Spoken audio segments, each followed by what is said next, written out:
মা বাবার সাথে খারাপ ব্যবহার করেছি কিন্তু তারা জীবিত নেই, এখন মাপ চাওয়ার উপায় কি? কারণ মা বাবা দুনিয়া থেকে যদি চলে যান আর তার মনে হয় যে মা বাবার হক তিনি যথাযথভাবে আদায় করতে পারেন না, ত্রুটি করেছেন, তার করণীয় কি? নাম্বার 1, প্রথম করণীয় হলো তার ত্রুটির জন্য তিনি আল্লাহর কাছে কায়মনোবাক্যে চোখের পানি ফেলে মাপ চাইবেন এবং মৃত্যু পর্যন্ত এই মাপ চাওয়া অব্যাহত রাখবে। আল্লাহ, আমি আমার মা বাবার প্রতি যে জুলুম করেছি বা তাদের যে হক নষ্ট করেছি, তাদের যে অধিকার খর্ব করেছি, আপনি আমাকে মাফ করবেন। আল্লাহর কাছে মাপ চাইতে হবে, এটা এক। দ্বিতীয় করণীয় হলো, নবী করিম সাল্লাল্লাহু আলাইহি ওয়াসাল্লাম একটা হাদিস রয়েছে হুবহু এই প্রসঙ্গে।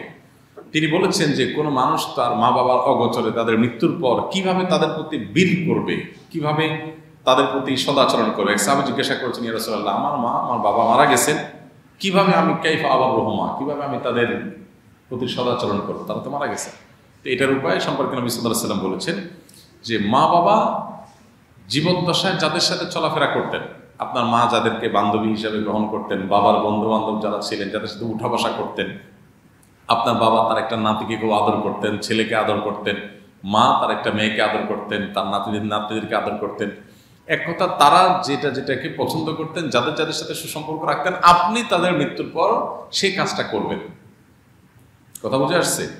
আপনার বাবা তার এক বন্ধুকে খুব শ্রদ্ধা করতেন, আপনি তাকে শ্রদ্ধা করবেন, ভালোবাসবেন বাবার মতো করে। আপনার মা যাদের সাথে মিশতেন, আপনি তাদের পারলে খেদমত করবেন, তাদের উপহার উপঢৌকন দিবেন, তাদের সাথে সুসম্পর্ক বজায় রাখার চেষ্টা করবেন। এভাবে যদি আমরা করি তাহলে মা বাবার অগোচরে তাদের প্রতি যে আমাদের দায়িত্বশীলতা সেটা আদায় করা সম্ভব হবে ইনশাআল্লাহ।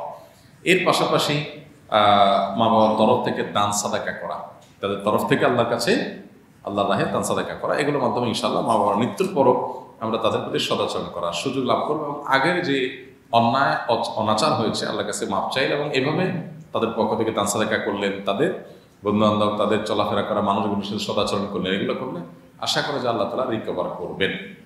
চোখের বদনজর থেকে বাঁচার উপায় কি? দৃষ্টিকে সংযত করতে হয়। আল্লাহ তাআলা বলেছেন, কুল্লিল মুমিনিনা ইয়াগুদ্দু মিন আবসারিহিম ওয়া ইয়াহফাযু ফুরুজাহুম। ঈমানদারদেরকে আল্লাহ তাআলা চোখ সংযত করতে বলেছেন, দৃষ্টি সংযত করতে বলেছেন। কিভাবে সংযত করব? এটার উত্তম পদ্ধতি হলো, উপায় হলো যে নিচের দিকে রাখা, প্রয়োজন ছাড়া মাথা না ওঠানো। যথাসম্ভব আমার যতটুকু এলাকা বা যতটুকু জায়গা এরিয়াতে আমার না তাকালে চলতে অসুবিধা হচ্ছে, ততটুকু এরিয়াতে আমি তাকাবো। যেহেতু আমি ডানে বামে তাকালে, মাথা উঁচু করে আমি চলাফেরা করলে ডানে বামে চোখের এরিয়াতে হারাম কিছু এসে পড়ার আশঙ্কা আছে, এজন্য দৃষ্টিকে অবনত করা, নিচে রাখা, যতটুকু না হলে নয় ততটুকু জায়গায় দেখে দেখে চলা। এটা হলো একটা উপায়। আরেকটা হলো যেই জায়গায় গেলে আমার চোখের গুনাহ হবে সেই জায়গাগুলো অ্যাভয়েড করা যতটুকু সম্ভব হয়। বাজারে আমার যাওয়াই লাগে, তো বাজারে যে জায়গা মেয়েদের পদচারণা বেশি, বেপর্দাহীন মেয়েদের পদচারণা বেশি, সেই জায়গাগুলো সম্ভব হলে আমি অ্যাভয়েড করব। আর যদি অ্যাভয়েড করা সম্ভব না হয়, যত দ্রুততার সাথে সম্ভব কাজ সেরে আসবো এবং যাওয়ার আগে একটু নিজেকে নিজে একটা দায়িত্বশীলতার মধ্যে ফেলে তারপরে যাব যে আমি যেখানে যাচ্ছি সেখানে প্রচুর পর্দাহীন পরিবেশ আছে, যার কারণে সেখানে আমার নিজেকে সংযত রাখতে হবে। এটা মানসিকভাবে স্থির করে তারপর আমি বের হব, তাহলে ইনশাআল্লাহ দৃষ্টিকে সংযত রাখা সহজ হবে। সোশ্যাল মিডিয়াতে আপনার ওয়ালে আজে বাজে জিনিস আসে, চোখের গুনাহ হয়, তাহলে যে পেজ থেকে, যে আইডি থেকে, যে গ্রুপ থেকে এগুলো আসে সেগুলোকে আনফলো করে দেন, সেগুলো ক্রস দিতে থাকেন, ক্যান্সেল করতে থাকেন। বারবার করতে করতে একটা সময় ফেসবুকের যে অ্যালগোরিদম সিস্টেম আছে, ইউটিউবের যে অ্যালগোরিদম সিস্টেম আছে, তাদের অ্যালগোরিদম অনুযায়ী আপনার কাছে ওগুলো আসবে না। আর আপনি যদি একবার ওগুলো ক্লিক করেন, একবার দেখেন, তাহলে এরকম 10টা আবার আপনার কাছে আসবে। তো আপনি দেখতেছেন আর দেখে দেখে তাকা বলতেছেন আস্তাগফিরুল্লাহ আস্তাগফিরুল্লাহ। তো আপনার শয়তানও আস্তাগফিরুল্লাহ পড়বে। বুঝে আসছে কথা? এই আস্তাগফিরুল্লাহর কোনো মানে নেই। স্ট্রং আপনার মানসিকতা থাকতে হবে, দৃঢ় মনোবল থাকতে হবে যে আমি হারাম এটা থেকে বেঁচে থাকার চেষ্টা করবো। ইনশাআল্লাহ আল্লাহ তাআলা সহজ করবেন। আমি সুপারগ্লো নিয়ে কাজ করি, নামাজের সময় ভালোভাবে পরিষ্কার করি, তারপরে একটু একটু থেকে যায়, প্রায় সময় তা ভুলে কিছু থেকে যায়, এতে উযু নামাজ হবে কিনা?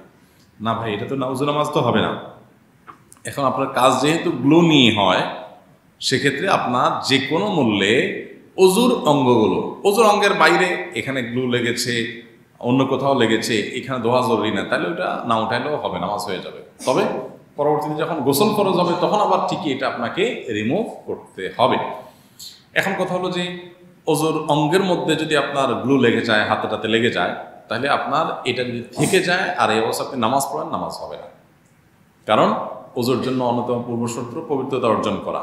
এই পবিত্রতা অর্জনের অংশ হিসেবে এই জায়গাগুলো আমাদেরকে ধুইতে হবে। দেখুন, আমাদের এই হাত মুখ ধোয়ার যে নির্দেশ ইসলাম দিয়েছে, এর মধ্যে আমাদের গুনাহ মাফ যেমন আছে, এর মধ্যে পার্থিব কল্যাণও আছে। আমাদের ফ্রেশনেস আসে।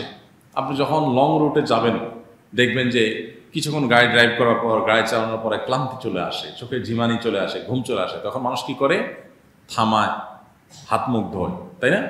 মুসলমানের এই সমস্ত কাহিনীর দরকার নেই, কারণ অটোমেটিক তার নামাজের সময় উজু করতে হবে। মাগরিবের সময় দাঁড়াইতে হবে, আসরের সময় দাঁড়াইতে হবে, সে দাঁড়াবে, দাঁড়ায় উজু করবে, উজু করলেই তার ফ্রেশনেস অটোমেটিক হয়ে যাবে। ইসলাম এমন ব্যবস্থা রেখেছে আমাদের জন্য যে প্রত্যেকটা ইবাদতেরই আখিরাতে সওয়াব তো আসেই, তার বেশিরভাগ ক্ষেত্রে দুনিয়ার কোনো না কোনো কল্যাণের দিক আছে। বিধায় উজু আমাদের যথাযথ উপায়েই করতে হবে, এর মধ্যেই কল্যাণ আছে। আপনার কোনো এক জায়গায় সুপারগুলো লেগে আছে, ওখানে আপনি পানি দিয়ে উজু করলেন, তাহলে সুপারগুলোর নিচে যে আপনার ত্বক, চামড়া, সেখানে তো পানি যায় নাই, সো উজু হবে না। প্রচুর পরিমাণ জায়গাও ইচ্ছাকৃতভাবে বা জানা সত্ত্বে এরকম শুকনা রাখার কোনো সুযোগ নেই। আপনার যদি পরবর্তীতে টের পান, তাহলে তখনই আপনাকে এটা রিমুভ করে পুনরায় আপনার ওয়াক্তের মধ্যেই উজু করে আবার নামাজ পড়তে হবে, যদি আপনি টের পান যে এটা রয়ে গেছে। কারণ এটা ছাড়া আপনার নামাজ হবে না। এখন কথা হলো যে আমার তো কষ্ট হয়, সুপারগুলো নিয়ে কাজ করি, তাহলে এটা রিমুভ করতে কষ্ট হয়। কষ্ট যদি বেশি হবে, সওয়াব পাবেন। ইন্না আইজামাল জাযাই মা আইজামিল বালা। কষ্ট যে কোনো কাজ যত বেশি হয়, আমি উজু করে চলে আসছি ডাইরেক্ট, আমি রঙের কাজ করি না, আমি সুপারগুলোর কাজ করি না, আমার সওয়াব হবে। আপনি যেহেতু ওই কাজ করেন, জন্য আপনার এগুলো রিমুভ করতে দেরি হচ্ছে, কষ্ট হচ্ছে, সময় যাচ্ছে, এটা আপনার ইবাদতে গণ্য হবে ইনশাআল্লাহ। বিধায় এগুলোকে বোঝা মনে করবো না, বরং দায়িত্ব মনে